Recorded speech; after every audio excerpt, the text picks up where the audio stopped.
Today, we're plunging into cybersecurity.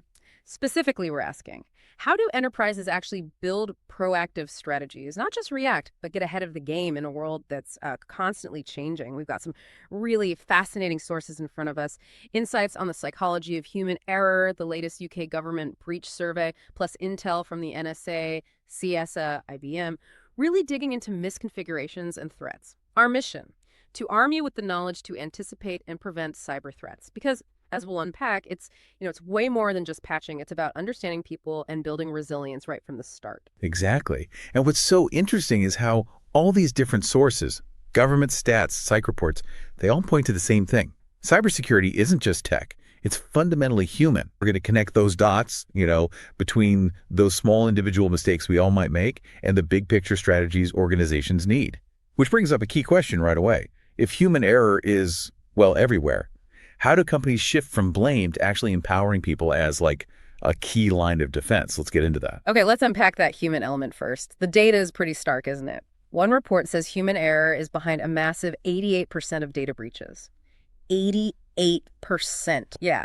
And get this, 43% of employees admit they've made a mistake that hurt cybersecurity. That's nearly half. It's huge. And the research digs into the why, which is crucial. It's not always carelessness. Things like distractions, stress, fatigue, they seriously impact our decision. Think about it. 57% of employees feel more distracted working from home, and 52% say they make more mistakes when they're stressed out. So it's about cognitive load, really. Right, the pressure cooker environment. And what kind of mistakes are we talking about?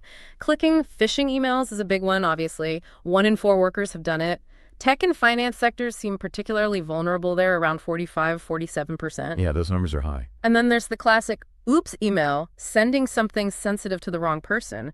58% of employees admit to doing that. Oh, wow. That's surprisingly common. It is. And the consequences aren't trivial. 1 in 5 companies apparently lost customers because of a misdirected email. And 1 in 10 workers actually lost their job over it. That's serious fallout. So, okay, given all this, what does it mean for being proactive? How do you build a strategy around that reality? Well, I think the first step is a mindset shift. We have to stop calling people the weakest link. The aim should be to protect employees, see them as maybe the most important asset in defense. And the data shows nuances here too, like younger workers 18-30 are apparently 5 times more likely to make security slip-ups to folks over 51. More susceptible to phishing too. 5 times. Yeah. But interestingly, older workers, they're less likely to actually report an incident if something does happen. Huh. So different generations, different challenges. It's not just a single problem. Exactly. Which points directly towards needing tailored training. Forget the one-size-fits-all videos. For younger staff, maybe focus on teaching the techniques hackers use. Build that understanding. Right, see it from the other side. For older workers, respect their experience, help them apply critical thinking to new threats. And this idea of in-situ training sounds really promising. What's that exactly? It's like real-time alerts, you're about to click something dodgy, and a prompt explains why it's suspicious right then and there. Ah, immediate feedback. That makes sense for learning. Crucial for learning. And perhaps most importantly, organizations need to de-shame reporting mistakes. Create a culture where it's safe to raise your hand and say, I think I messed up, instead of hiding it. Because hiding it is where the real danger lies. Precisely. Remember, 1/3 of employees admit they rarely or never even think about cybersecurity at work. They're busy doing their actual jobs. Yeah, fair point. So the burden can't just be dumped entirely on them. It needs systemic support. Okay, so that covers the human angle, which is massive. But what about the systems themselves? The tech side? Our sources point to loads of issues with misconfigurations and just weak technical setups. The NSA and CISA even listed 10 common network misconfigurations, things like default passwords still, or not enough network monitoring, bad patching. Yeah, and the striking thing is these aren't like super complex zero-day exploits we're talking about most of the time. They're often fundamental oversights. Yeah. Basic security hygiene. The ICO report really emphasizes this misconfiguration can happen anywhere in the stack. Outdated protocols, weak encryption, ports left open, mistakes during IT changes. The cloud doesn't automatically fix this, does it?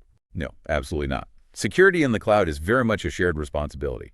You can't just assume your provider is handling everything related to your configuration. You've got skin on the game. And this isn't just theory. Attackers actively exploit these weaknesses. CISA mentioned attackers using default logins on things like printers or scanners. Yeah, seemingly harmless devices. Exactly, to get privileged domain accounts. Basically, getting the keys to the kingdom through the back door. It's a classic lateral movement tactic. Find the weakest point, then pivot. So the big question becomes, how do you proactively tackle these ingrained system issues? The recommendations really circle back to embedding security from the start. Security by design, security by default. Meaning, build it in, don't bolt it on later. Precisely. Change all those default passwords and accounts. Remove features you don't need. Implement things like 4 eyes, quality control. Get a second person to review critical changes. So it's about process discipline, rigorous attention to detail.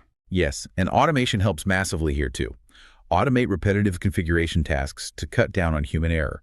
Plus, you need to be constantly scanning for existing misconfigurations, not just preventing new ones. Right, find what's already broken. And a huge one. Mandate phishing-resistant MFA, especially for privileged users. Make it the default, not optional. We're talking about strong methods like security keys. Things that physically stop credential theft. Exactly. And there's also a push for software makers to step up, eliminate default passwords in their products, provide better audit logs, shift some responsibility upstream. Okay, so we've got human factors, technical configurations. What about the actual attacks happening right now? What's the threat landscape look like? The UK survey showed that while overall breaches might be down slightly, it's still a huge issue. 43% of businesses, 30% of charities had a breach or attack last year. Still very significant numbers. And the number one culprit, by a long shot, still phishing, hit 85% of businesses and 86% of charities that had any kind of breach. It just dominates. It really does.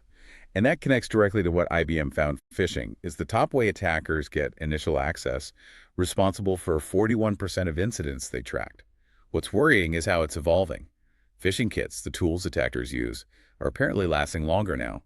Some over 3 years old are still effective. Wow, they're persistent. And the target seems to be shifting more towards personally identifiable information, PII, maybe even more than credit cards now. Identity theft fuel. And AI is making phishing even harder to spot, right? That came up too. Absolutely. The qualitative interviews mentioned a growing awareness of things like AI impersonation becoming mainstream. Attackers are using AI to make scams much more convincing, personalized, harder to detect. The game is changing. Okay, so phishing is huge and getting smarter. What else is high on the threat list? Well, ransomware is definitely a major growing concern. The UK survey noted a significant jump in ransomware crimes targeting businesses. It went from under 0.5% in 2024 to 1% in 2025. 1% doesn't sound like much, but it translates to an estimated 19,000 businesses being hit. That's a lot of disruption. yeah, definitely. IBM also flags ransomware as a primary goal for attackers, along with installing backdoors for long-term access. And we can't forget operational technology, the OT side. Older systems, long life cycles, sometimes less support.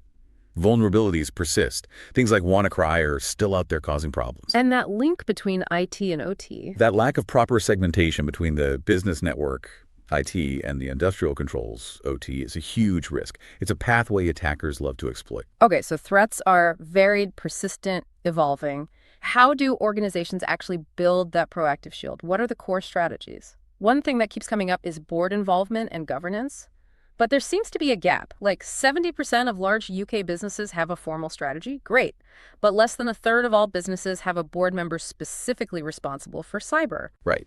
And it's just having someone responsible enough. The feedback suggests maybe not. There's often a knowledge gap. Board members might not have the technical background to really understand the risks or the proposed solutions. So they need more than just a title. They need genuine understanding, because that senior buy-in is what drives everything else.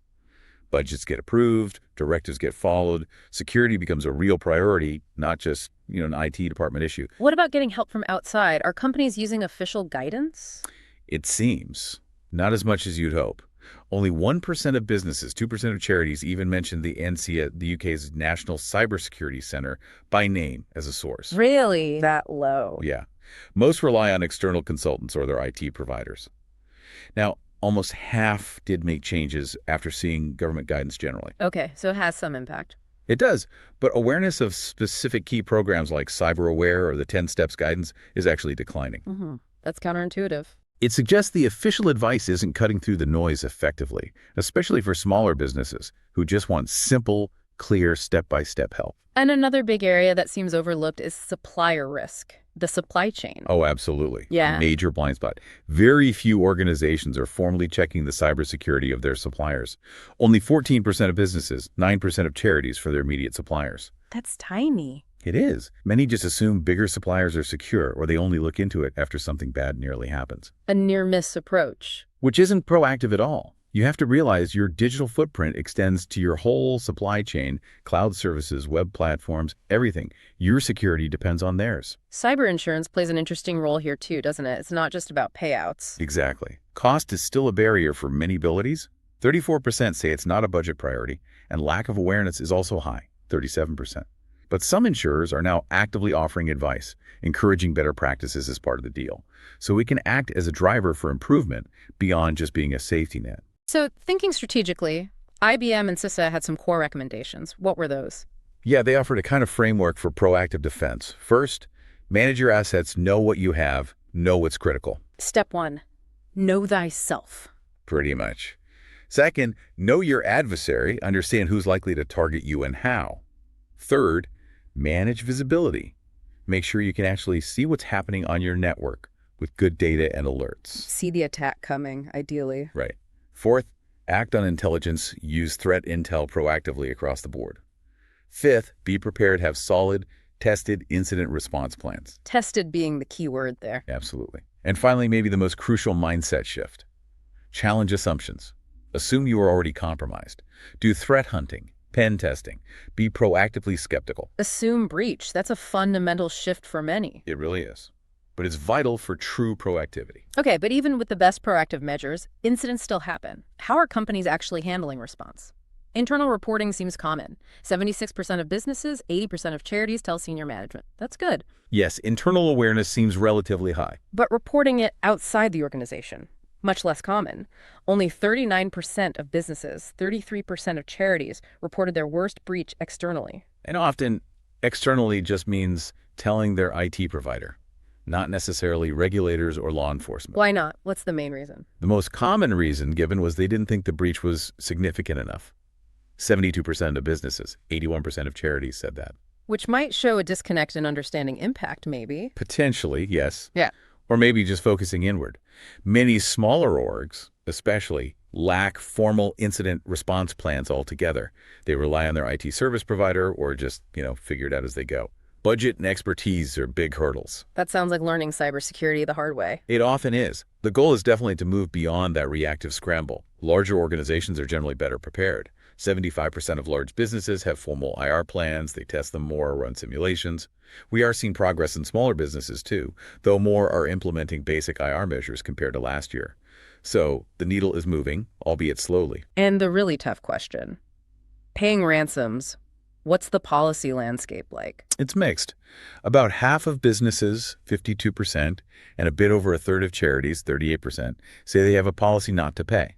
Okay, so a stated policy. Yes, but there's still a lot of uncertainty. 1 in 5 businesses admit they don't actually know what their organization's policy is. That's not ideal in a crisis. Not at all.